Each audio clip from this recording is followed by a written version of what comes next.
Thank you to Zoe. Thank you for everybody for having me here. Do you know your neighbors?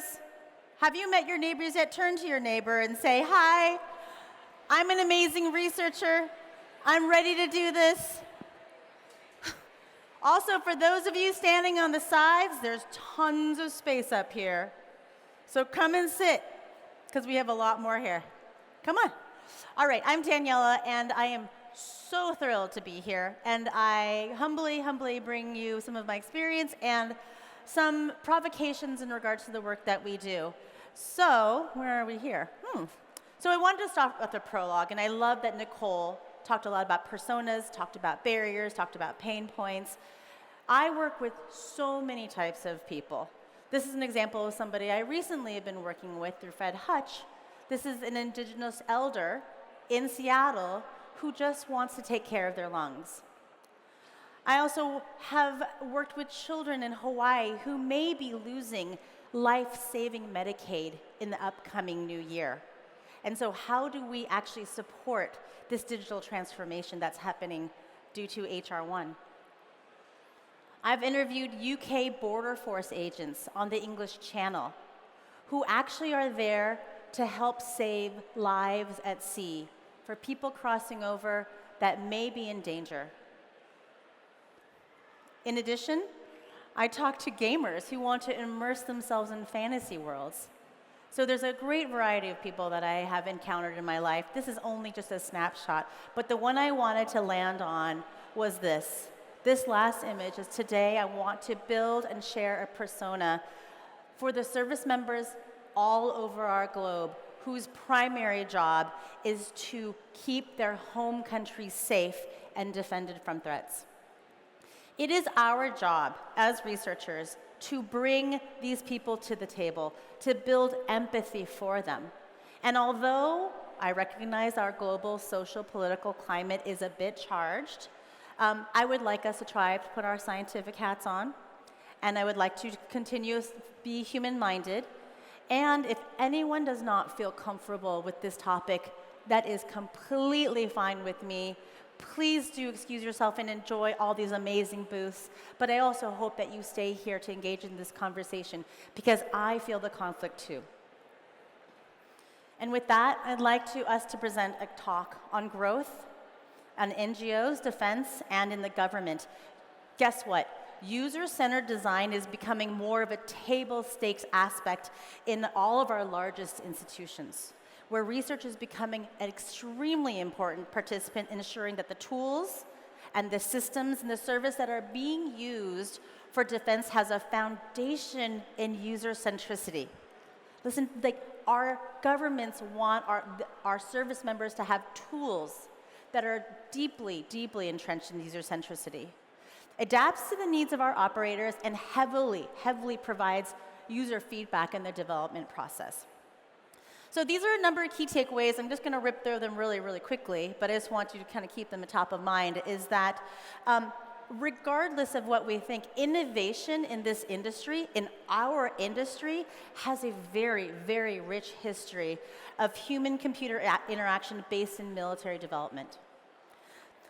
Secondly, as researchers, we have a commitment to building empathy for all users, everywhere. This is showing up in every single talk that we've gone to. Thirdly, as autonomy in defense rapidly accelerates, I mean rapidly explodes, it is an imperative, it is our imperative that UX research shapes that conversation. And finally, centering product and program innovation in user-centered design is a must-do. We must bring our users to the table and make sure that they are represented to ensure safety. So let's start with our origin story. You guys probably know some of these stories. This picture may be very familiar to you. Who's seen this picture before? Yeah, some of you. Okay, so during World War II, the B-17 Flying Fortress right here was a pivotal tool known for its role in European campaigns. The pilots were consummate experts. They spent thousands of hours in their planes. They knew everything about their planes. However, this scenario happen far too often. After a B-17 touchdown, after a long day of combat, the pilot would flick the control to drop the speed as he always had done. And then within seconds, the massive plane collapsed on the tarmac, skidding into flames. This happened over and over again in World War II. Why did this happen? How could this happen? How did these experienced pilots who practically lived in their planes make such a seemingly basic error upon landing? Anyone know the answer? You probably do. So the Air Force knew this was a big problem. So they believed it was user error. Remember, these are experienced pilots, thousands of hours in their plane. So in 1942, a psychologist named Alphonse Chapanis was assigned to the Army Air Force Aeromedical Lab to interview pilots who had crashed their B-17s and P-25s. And through interviews and cockpit inspection, a little bit of contextual inquiry here, Chapanis discovered that these planes had two identical toggles side by side, one for the landing gear, one for the landing flaps. In addition, they were co-located and they were exactly in the same shape, the same size, and the same proximity. So you have a tired pilot coming back after a long day, stressful combat, coming into land. The pilot thinks that he's controlling the wing flaps to control his speed, but accidentally reaches for the landing gear to retract, which then causes this catastrophe. So this wasn't pilot error. This was a design error. And Chapanis, of course, was unable to move the various controls apart on the existing aircraft. So he added an incredibly elegant solution, which we know is shape coding. He modified the landing gear control by adding a wheel-shaped knob and then a wedge shape to the actual wing flap control. Pilots could feel and map what they needed to do without even looking down. And after this, user error disappeared, completely disappeared. Okay. So Paul Fitts, yes, that Paul Fitts that you all know, and Richard Jones analyzed 460 cockpit errors and found that every pilot, regardless of experience or time in craft, made some kind of error while flying their planes. This was recognized not as a problem with the user, but a problem with the actual design, right? So the outcome of this particular work resulted in the realization that human performance cannot be separated from the design of tasks, equipments, and working environments. Service design, right? So this work in World War II in real context in the military gave rise to the discipline that we know as human factors and ergonomics, which simply put is the design for human use, otherwise user-centered design. So before my work at Anduril, I had a very limited view about our service members. Even though my father received his citizenship serving as a lieutenant commander in the Navy, treating injured Vietnam War warriors, this context was completely lost on me. We, as user researchers, believe that we have a mission. We've said this over and over again, to ensure that our users are represented at every table. Our service members, they have also obsessed about their mission. They only care that we cannot lose. We cannot lose. These users are some of the most difficult people I've ever had to interview or to do good design for. They are overly oversaturated. They are often very young with low-tech expertise. They maintain grueling hours and operate with very little agency. You can't get these folks on a Zoom call, you guys. Cannot get them on Teams. You can't call them into the lab and do eye tracking procedures with them. You can barely do a benchmark usability study. And if their commanding officer is in the room with them, it's very unlikely that you're going to get an unvarnished answer about what they're really experiencing. But interestingly, research with service members is also so refreshing. They are prompt, they are honest, they are thoughtful. And the nature of the research means that I have to go to them. My team goes to the actual service members and operators where we get the richest, most contextually beautiful input that helps us design for them. Observations, fly on the wall, contextual inquiry, data collection is super ideal. And just be prepared to run focus groups with 7 to 10 soldiers over a 14-inch screen in like a torrential rainfall. This is kind of the life that you live when interviewing operators. So in this next section, I'm going to talk more about our service members, but I'm also going to talk about the growth vector here. So I'm going to be talking about UXVs, and many of us know what unmanned aerial vehicles are, so that's a UAV, but the X could stand for UGV, which is a ground vehicle. Imagine something that's driving, something that's moving along the ground. A surface or underwater vehicle is known as a USV or a UUV. In general, I'm just going to be talking about UAVs, so just forget about that stuff, but I just wanted to let you know there's a wide spectrum of what we could be talking about here. So I'm going to show this little video. This is not an ad for, oh, here it goes. Play. Where do I go? Oh, shucks. Okay, imagine a drone flying over rural Rwanda. It's not an ad for Zipline. Maybe. But it is something that shows that billions are being poured into developing fully autonomous systems, pushing the boundaries of drone technology. Don't worry about it backstage. Thank you so much. So drones were once restricted to these tiny little quadcopters, like battery powered. You've seen them. Kids put them up in the air at the park. They crash into trees. They end up in random places. One of my friends, oh, there it is. Wonderful. One of my friends got a drone and was flying it over the Puget Sound. I live in Seattle. And then it just left. And she never could get it back. She said it went back to where it was made. So it's very interesting because the drone industry now is encapsulating commercial and personal as well as defense. This particular picture shows the evolution of UAVs. And this is interesting because this idea of unmanned vehicles is not new. In 1916, during World War I, the first UAV was called Britain's Aerial Target, which was operated by radio control. But go all the way through to 2005, and now UAVs are being used to assess damage after the powerful Hurricane Katrina. Currently in the United States, drones are transporting kidneys for transplant between hospitals. In Madagascar and Papua New Guinea, drones transport TB test samples, dramatically reducing diagnoses from weeks to days. And all of this rapid expansion and advances is greatly, greatly accelerated by developments in AI, machine learning, and computer vision.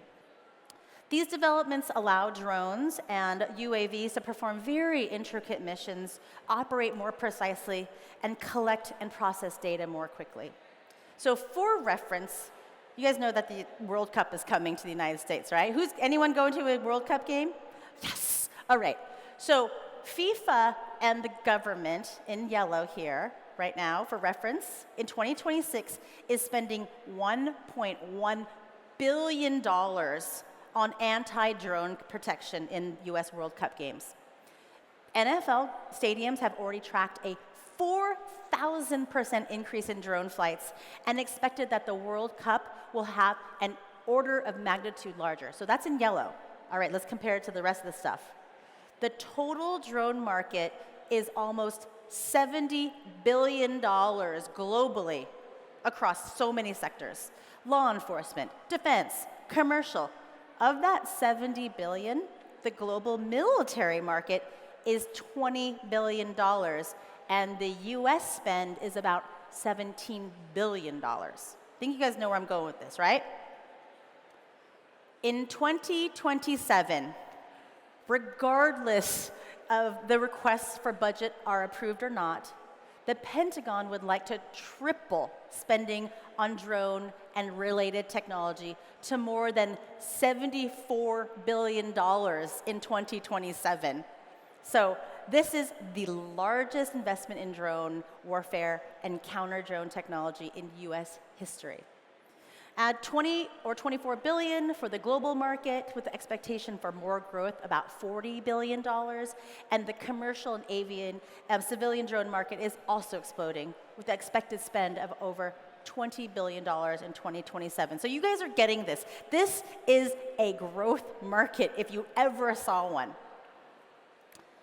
So I'd like to make this more concrete for us. The Ukraine conflict has seen widespread employment of UAVs, which has literally fundamentally transformed the way forces plan and execute. Ukraine has spent more than 4 years at war.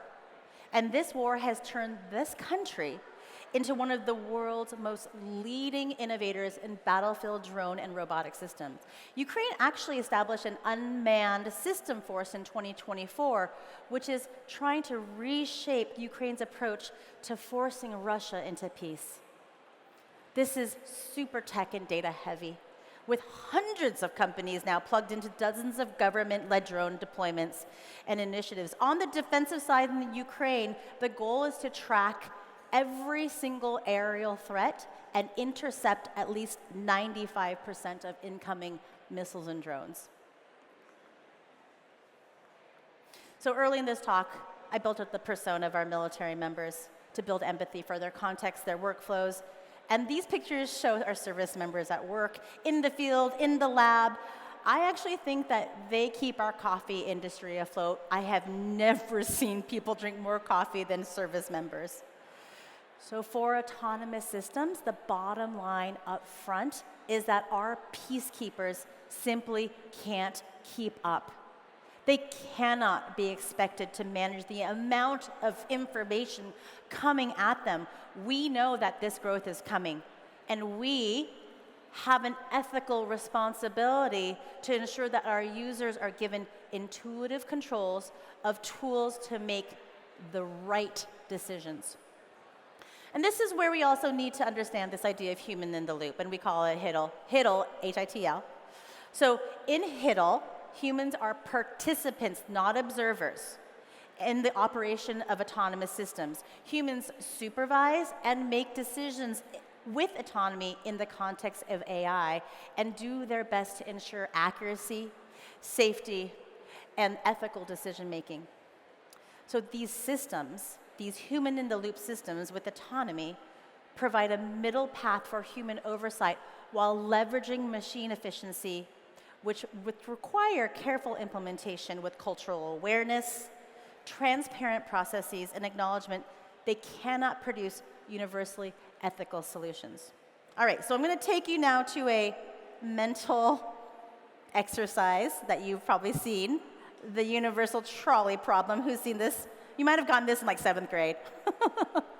So now let's apply this to autonomy. There's a trolley hurtling down the tracks. What are the ethics of choosing to divert this trolley that's on a track that will kill 5 strangers or go to the track that kills one of your loved ones? As humans, we all have biases. I asked my kids this question, like, what would you do? They were like, of course I would kill the 5 loved ones. But if a computer was making this autonomous decision, we encounter major decisions and scenarios. We cannot rely solely on machine for life or death situations. Computers need to give us transparency. As well, we know that autonomy may have discriminatory biases, which they were trained on. So a key advantage of keeping humans in the loop is that we balance transparency, we reduce bias, and we enable supervision. Keeping humans in the loop allows for ethical decisions. So here's a little UX framework for us as we think about the path forward. This kind of research requires a big mindset shift. Traditional UX focuses on usability, desirability, viability, right? Ethical UX, especially for UXVs and autonomies, for use in defense, should also add levers of responsibility, accountability, and consequence. So researchers are actually the ethical arbiters of this discussion. So before any researcher asks this key question: who could be harmed by this? Whose voice is actually missing? Let's talk about these key critical components of this framework really quickly as I wrap this up. Number one, in the framework, your research must be culturally specific. So ethical AI must be applicable. You cannot have your own sentiment. You have to avoid ethical colonialism. Don't impose your ethical framework on other cultures. Secondly, we need to be able to quantify what does harm look like. Focus on clearly defined boundaries. Is it injury? Is there fraud? How will you measure fairness? How will you measure safety? We should have, thirdly, human supervision throughout. There is no autonomous decision without human validations. And number four, designs should be built iteratively. We know this, we believe this, but literally this is the thing we need to keep on saying. Plan for continuous research. Ethics is ongoing, not one time. Context is everything. We must provide culturally appropriate data. Further, a human in the loop is not the same as humans in control. So some of you might know this bias called automation bias. Have you heard of this? That stressed out operators with a lot of fatigue will automatically default to the autonomy. Designs should be made to resist this automation bias, not just a checkbox. Harm also doesn't end when the mission ends. We need to track what the system does at scale, over time, when there are casualties, when there are misidentifications, when there is psychological harm. This all accretes into harm for our operators as well. So we need to be continually longitudinally reviewing this. And finally, ethical design is never finished. Automation doesn't remove the ethical accountability. We need these ongoing programs. So I'm going to leave you with a couple of unanswerable questions because I'm way over time. But these are probably impossible to answer as well. As mentioned, humans often defer to autonomy, especially under task saturation. So the question isn't really about if a human is present in the decision. The question is, was the system designed in such a way that it makes it easier or less resistant to accept the machine's recommendations? How do we enable scenarios where users can resist the tendency to approve the easiest buttons to press?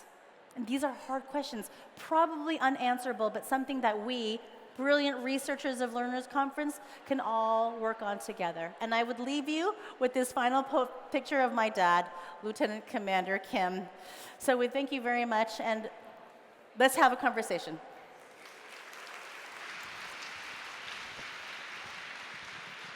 Okay, we are a bit over time, so we're just going to take one question, but then we are both here. Make it a good one.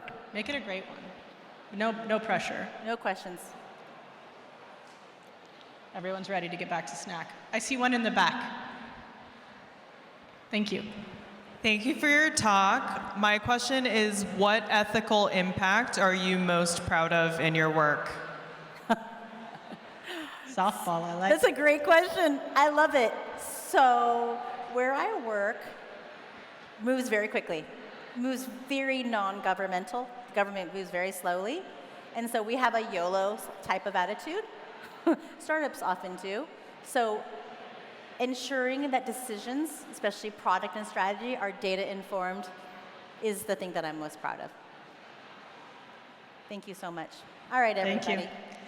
I also love that question because it really wraps up so much of what we're looking at in all of these talks today. We build what we measure, we think about what we're doing. AI, one of the things that brought up is if our success rate is accuracy or acceptance, we're going to design for a system that gets people to go, yep, even if it's wrong, because that's what the system is looking towards. So this is your challenge. Set those metrics. There are going to be times where that's really important. And there's going to be other times where it's important in other ways that you're not thinking about. So take up the challenge. Thank you for challenging us today. You're welcome. Thank you for having me.